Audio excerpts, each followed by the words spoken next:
Sup? This is like attempt number 5, but today I am going to be reviewing this book.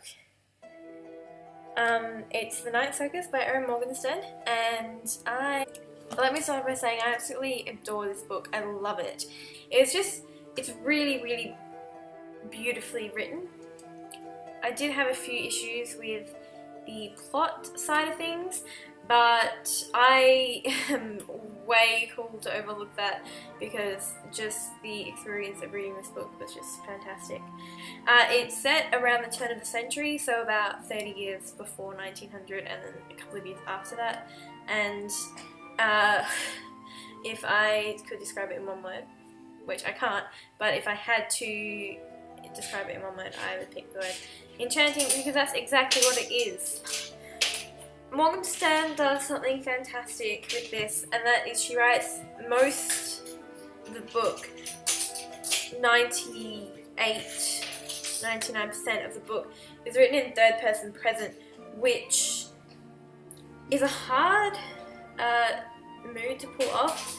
I think the only other time I've seen it in a book and I really liked it is in Divergent.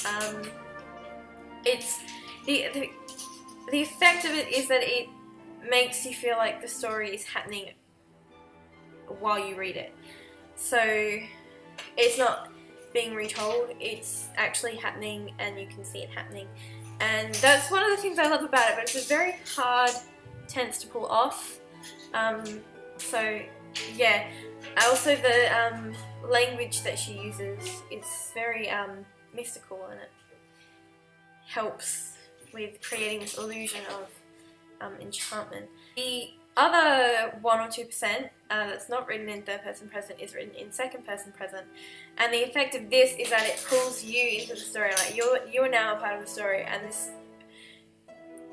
these fantastic events are happening around you, and that's just, it's a hard feeling to describe, but it's magical. Apart from the tenses, she uses, it's mostly expository, so lots of description and stuff like that. If you're not a big fan of long blocks of text describing things or interactions without dialogue, then you probably won't be a big fan of the writing style, but I love it. It builds a world. It uses more than just physicalities of the world. It uses the feelings that the world invokes, and the senses and everything like that. And then when you do have dialogue, she doesn't stray from the dialogue. The only thing she'll really add in is any voice inflections or important movements that the characters make, which is also really good. It keeps it focused, and then shut the break into long expository stuff again. As for the plot, it can be very hard to follow, I found. You've got two different storylines happening.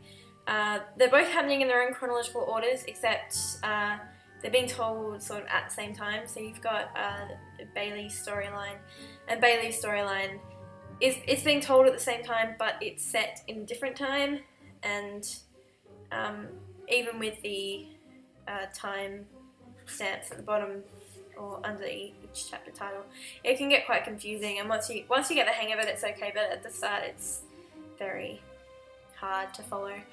The good thing about that is because Bailey's storyline happens in a shorter time span, so eventually the two storylines crash into each other, and that happens right towards the end during what I'm calling the resolution. I'll get to that in a bit.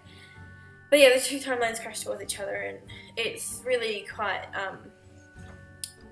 it's beautiful how it sort of dances around. And then anyway, you can look at it as having two main plots. So the first one, which I don't like, is that this circus is in danger and Bailey has to rescue it. The plot that I'm looking at is Michael and Celia and their story.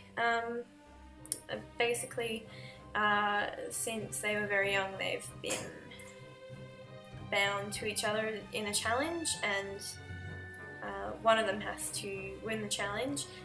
They end up falling in love, and they can't be together because of circumstances. I don't want to spoil it for you. And then the conflict is them not being able to be together, and then the resolution is Bailey's storyline. But it's not like a fantastic plot, but it's the way it's written and things like. Can you stop playing with that? It's still good, and the way it's written kind of saves it. It's a good plot, but it's not, yeah, A+. Better than I could do though, so I can't really complain. One thing I did want was a different ending for Celia and Marco. They are two characters that, you know, with the tense that it's written in, I cried with them, I fell in love at the same time as them with the same people, I laughed with them, my heart broke with them, I got invested in these characters, and I wanted a different ending for them than what they got. It's still a good ending, it really fits with the story, but I just think that it fits with the story, but I think they deserved better than that as characters and as lovers. Yes, it was a fantastic book. I would highly recommend it to anyone. 4.8 out of 5 I would give it on my stars. If I can get them going up here, I'll have stars. If not, I'm going to edit this out. If you would like to keep updated with my reviews, you can hit the subscribe button that's going to come up, and once I have it all sorted, I'll also link to my next review, which I haven't actually picked yet, but I'm leaning towards The Princess Bride by William Goldman, and if I haven't finished that in a week, I will do a video about my opinions on things like book borrowing or Kindles. So yeah, that's all I have for this week, and I hope you enjoyed it, and I will see you next time on my review channel.